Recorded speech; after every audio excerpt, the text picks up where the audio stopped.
Hello everyone, welcome back to our channel. I hope তোমরা সবাই খুব ভালো আছো। আলহামদুলিল্লাহ আমিও খুব ভালো আছি। আমি ঝটপট রেডি হয়ে নিয়েছি কারণ আমি অলরেডি লেট। ট্রেন বোধহয় 9:45 এরকম কি 43, আর আমি রেডিতে জাস্ট চুলটা একটু বেঁধে নিবো আর খাওয়া দাওয়া সব কমপ্লিট হয়ে গেছে। ভেবেছিলাম তোমাদের সঙ্গে সকাল থেকে সব শেয়ার করব, বাট আমি ঘুম থেকে উঠতে প্রচণ্ড লেট করেছি। তারপর ভিডিও তোমার সেভিং করতে প্রচণ্ড টাইম লাগে, যার জন্য এখনও ফোনের চার্জও ঠিক করে হয়নি। তো সেই সব কিছু কমপ্লিট করে একদম বেরিয়ে তোমাদের সঙ্গে দেখা হচ্ছে। তো চলো টাটা, দেখা হচ্ছে খুব তাড়াতাড়ি। তো আমি এখানে বেরিয়ে পড়েছি আর এখানে টোটোর জন্য অপেক্ষা করছি। জানি না কখন টোটো আসবে। যখন আমি লেট থাকি তখন টোটোও সময় মতো পাওয়া যায় না। তো যাই হোক, একটু লেট করে টোটোটা পেয়েছিলাম, জানি না ঠিক মতো পৌঁছাতে পারবো কিনা। তো সঙ্গে আমি হাবিকেও নিয়ে নিলাম।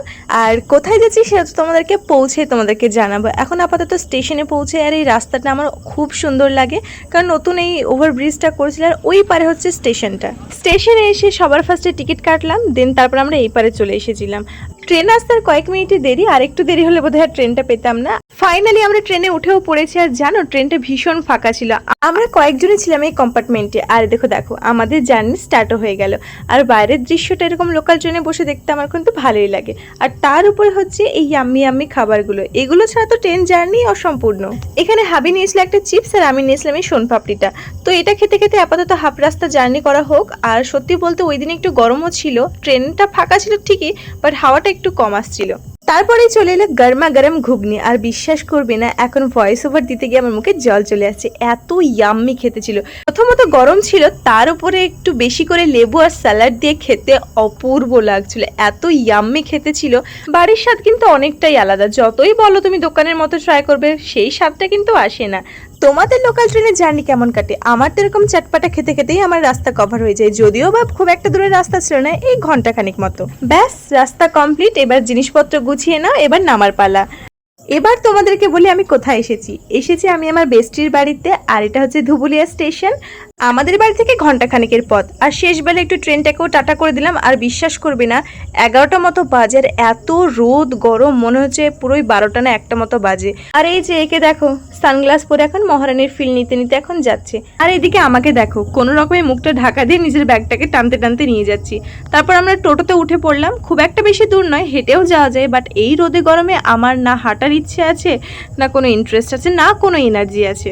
আর এই হচ্ছে আমাদের মেন ডেস্টিনেশন, যেখানে আমরা পৌঁছে গিয়েছি। আর রাস্তার ধারে এত সুন্দর গাছপালার এত মাঠ। এখন অবশ্য রোদ, কিন্তু বিকাল টাইমটা ভীষণ সুন্দর লাগে। ওয়েদারও এখানে যেহেতু বর্ষাকাল, চেঞ্জ তো সবসময় হতে থাকে। বাড়ি পৌঁছে এখন জাস্ট ফ্রেশ হওয়ার পালা, কোনো রকমে ফ্রেশ হতে পারলে বাঁচি। আর একে দেখো, এই তো এসেই নাচানাচি শুরু করে দিয়েছে। তো অনেকটা পথ জার্নি করে আসার পর এখন স্নান করে ফ্রেশ হয়ে আমরা দুজনেই বসে আছি এখানে। চুলটা শুকিয়ে নেব, কারণ চুল না শুকালে প্রচণ্ড গরম লাগে। আর একটু পর খাওয়া দাওয়া করবো। সব এখন কটা বাজে রে? 1টা মতো বাজে। তো এখন সব একটু রেস্ট নিয়ে তোমাদের সঙ্গে দেখা হচ্ছে। আমরা এখানে লাঞ্চে বসেও পড়েছি। আর একে দেখো, এই তো খেতেও শুরু করে দিয়েছে, আমার জন্য এতটুকু ওয়েট পর্যন্ত করলো না। আর এখানে আন্টি রান্না করেছিল আলু দিয়ে রুই মাছের একটা ঝোল, আর এখানে বিভিন্ন ভেজিটেবলস ছিল। সবকটা রান্নায় কিন্তু খেতে দুর্দান্ত হয়েছিল। আমরা সবাই মিলে একসঙ্গে লাঞ্চ কমপ্লিট করে আমি এত ক্লান্ত ছিলাম, মানে জার্নি করে আসার পর যে খাবারটা খেয়েছি, আমি একটু রেস্টও নিয়ে নিয়েছিলাম। এখন দুপুরে যা রোদ গরম, তার মধ্যে ইনি আমাকে রেডি করিয়ে বলছে যে এখন একটু বেরোবে। আর এখানে ইনিও রেডি হচ্ছেন।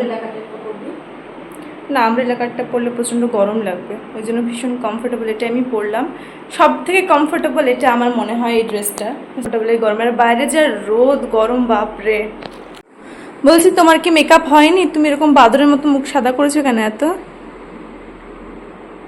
আমি এখানে মোটামুটি রেডি হয়ে বসে আছি। আর চুলে এই গরমে তো ছাড়ার কোনো প্রশ্নই আসে না। আমি একদম সবকটাকে নিয়ে চুলের পর একটা ক্লিপ দিয়ে নিয়েছি।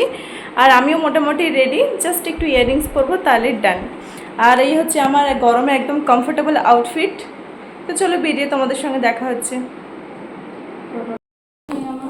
না, আমি রেডি হয়ে বসে আছি তখন থেকে, আর এদিকে নাখড়ায় শেষ হচ্ছে না। একবার এটা করছে, একবার সেটা করছে, একবার এই করছে।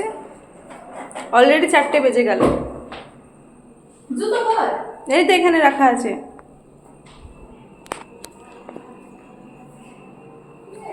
তো তো আমাকে এখানে সবার আগে রেডি করি, এখন এরই রেডি হওয়া কমপ্লিট হচ্ছে না, একবার এটা করছে একবার সেটা করছে। আর আমার সব থেকে বিরক্ত লাগে এটাই লাগে যে রেডি হয়ে চুপচাপ বসে থাকো, আর এটা তো নাখরায় শেষ হচ্ছে না, একবার এই জুতো একবার সেই জুতো। ওকে তো বললাম তুই খালি পায়ে চল আমার সঙ্গে।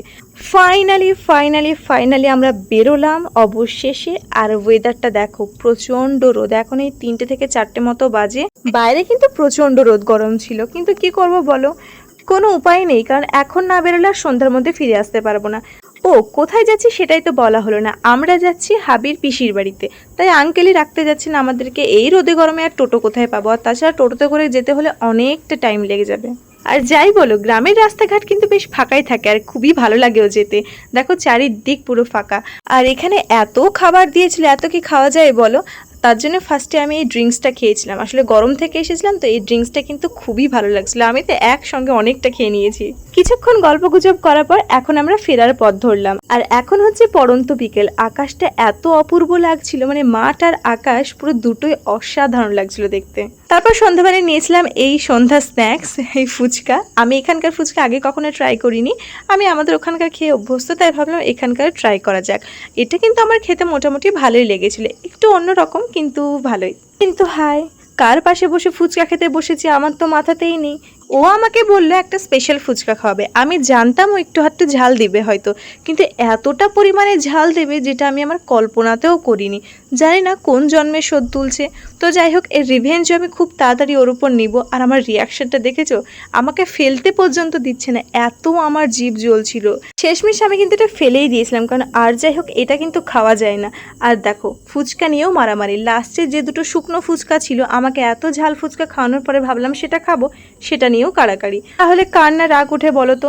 তো যাই হোক, সব কিছু কম্প্রোমাইজ করে নেওয়ার পর আমি একটু জল খেয়ে নিলাম সবার ফার্স্টে। আর এই সোনপাপড়ি যেটা আমি ট্রেনে কিনেছিলাম, যেটা আমি ট্রেনে খাইনি, তার জন্য বাড়িতে এসে ভাগ্যিস আমি কিনে রেখেছিলাম, একটু খেলাম, তবুও এতটা পরিমাণে ঝাল ছিল, এ খেয়েও কোনো কিছু হচ্ছিল না, অনেকক্ষণ পর কমলো। এই যে মহিলা আমাকে এত ঝাল ফুচকা খাওয়ালে, এখনো আমার জিভ পুরো জ্বলছে।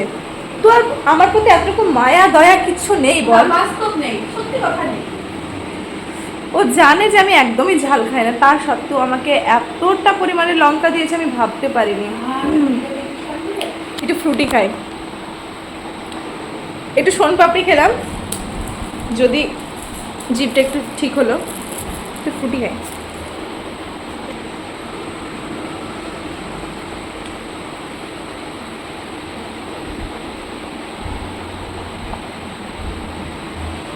হ্যাঁ, জান শান্তি হয়ে গেল। প্রথমত গরম, তারপরে ঝাল ফুচকা, মানে তোমরা আইডিয়া করে নিতে পারো যে আমি কতটা স্ট্রাগল করলাম। সন্ধ্যার পর একটু ছাদে এসেছিলাম একটু হাঁটাহাঁটি করতে আর একটু গল্প করতে, আর এত সুন্দর হাওয়া দিচ্ছিল, এত ঠান্ডা হাওয়া যেটাকে বলে। তো ডিনার সব কমপ্লিট করে এখন চলে এলাম সোজা বিছানায়, এবার আমি ঘুমাবো, কারণ এত জার্নি করেছি সকাল থেকে আর এতটুকু এনার্জি নেই আমার জেগে থাকার। তবে হ্যাঁ, অবশ্যই তোমাদের জন্য ভ্লগটা আমি এডিট করে তারপরেই ঘুমাবো, কালকে অবশ্যই পোস্ট করতে হবে। আর আজকের ভ্লগটা তোমাদের কেমন লাগলো আমাকে অবশ্যই কমেন্ট করে জানিও, ভালো লাগলে লাইক চ্যানেল সাবস্ক্রাইব করে দিও। থ্যাংকস ফর ওয়াচিং, দেখা হচ্ছে খুব তাড়াতাড়ি একটা নিউ ভ্লগে। তো আল্লাহ হাফেজ, টাটা।